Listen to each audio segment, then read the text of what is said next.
This is Aokigahara. It's a 14 square mile forest at the base of Mount Fuji.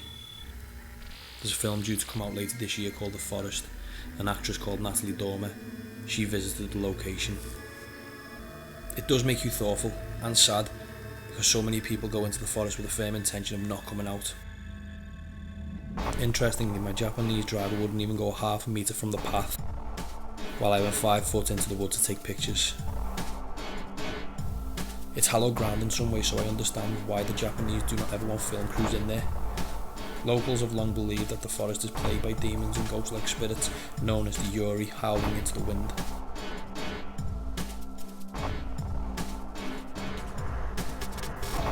The film's director Jason Zada experienced the superstition firsthand during his own visit. When we were in Japan and I actually saw the forest and had the guide take us in, and at the very end the sun was going down and we were leaving, and he asked us, "Can I rub salt on your back?" and we rub salt on my back. And I said, "That's a very odd request, but sure." So I asked him why, and he said, "Well, we believe that if you go into a place like this, that the Yuri will cling onto your back and they'll come home with you and they'll haunt your house. So by rubbing salt on your back, you get rid of them." So it's just like this incredibly strange image that's stuck in my head that people could be carrying around Yuris with them. Aokigahara, meaning the Sea of Trees in English, is a home to ice caves which are popular with visitors, but over the past half a century it's become infamous for suicides. Before the 90s, about 30 people a year chose to die in the forest, and by 2004 that number climbed steeply to 108 people.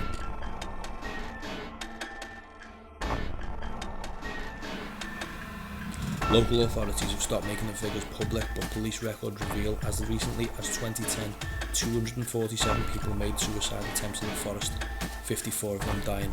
Such is Aokigahara's reputation that signs from the Suicide Prevention Association have been placed in the area with messages such as "Your life is a precious gift from your parents, talk about your troubles, and even please consult the police before you decide to die."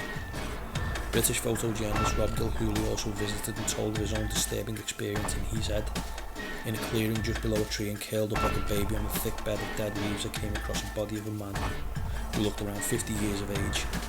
His grey thinning hair is matted, his torso was bare and his legs were covered by only a pair of woolly socks and black long johns. Scattered around are a briefcase, empty packets of pills and bottles of liquor." Mythology may explain why so many desperate people come to this corner of the country to die. According to folklore, families once brought infirm relatives to the forest and left them to perish in a primitive form of euthanasia. It is believed the recent phenomenon started after the 1960s novel called The Black Sea of Trees ended with 2 lovers killing themselves in the forest, but it is perhaps no coincidence that the suicide attempts peaked in 2010. This was in the months after the global recession hit the country, leaving thousands unemployed, bankrupt and struggling with severe debts.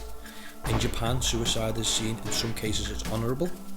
Wataru Tsurumi even wrote the million-selling complete manual of suicide. It recommends Aokigahara as the perfect place to die, and some bodies discovered there have a book with them. At the edge of the forest is the most visible sign of the sad story.